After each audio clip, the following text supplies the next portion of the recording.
کیا ہم نے کبھی سوچا ہے کہ آج ہم مسلمانوں کا ایمان اتنا کمزور کیوں ہو چکا ہے؟ کیوں معمولی سے سوالات پر ہمارا ایمان لرزنے لگتا ہے؟ کیا ایمان اتنا نازک ہے کہ ایک سوشل میڈیا پوسٹ یا سائنسی دعویٰ اسے ہلا کر رکھ دے؟ آج کل لوگ سوشل میڈیا پر کچھ فلسفیانہ پوسٹیں دیکھ کر سمجھتے ہیں کہ ان کا ایمان متزلزل ہو رہا ہے۔ ایمان کو کسی میم یا ویڈیو پر کیوں منحصر کر رہے ہو؟ جیسے ہی کوئی سائنسی تحقیق سامنے آتی ہے، ہمارے دلوں میں شک آنے لگتا ہے، کیا یہ سائنس کا ایمان سے کوئی مقابلہ ہے؟ یاد رکھیے، سائنس تبدیل ہو سکتی ہے مگر قرآن کا علم تو ابدی ہے۔ ہم اسلام کو مغرب کے معیار پر پرکھنے لگے ہیں۔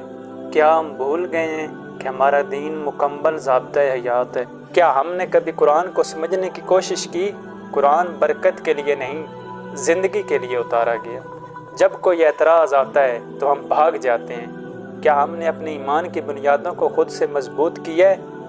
یاد رکھو، ایمان اللہ تعالیٰ کی طرف سے سب سے قیمتی تحفہ ہے، مگر اسے محفوظ رکھنا ہماری ذمہ داری ہے۔ اگر ہم غور و فکر کریں، قرآن کو سمجھیں اور اللہ کی قدرت کو جانیں تو پھر کوئی اعتراض ہمارے ایمان کو ہلا نہیں سکتا۔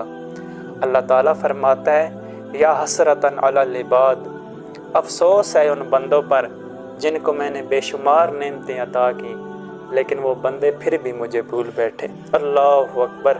اپنے ایمان کی حفاظت کریں، یہ دنیا کی کوئی معمولی چیز نہیں۔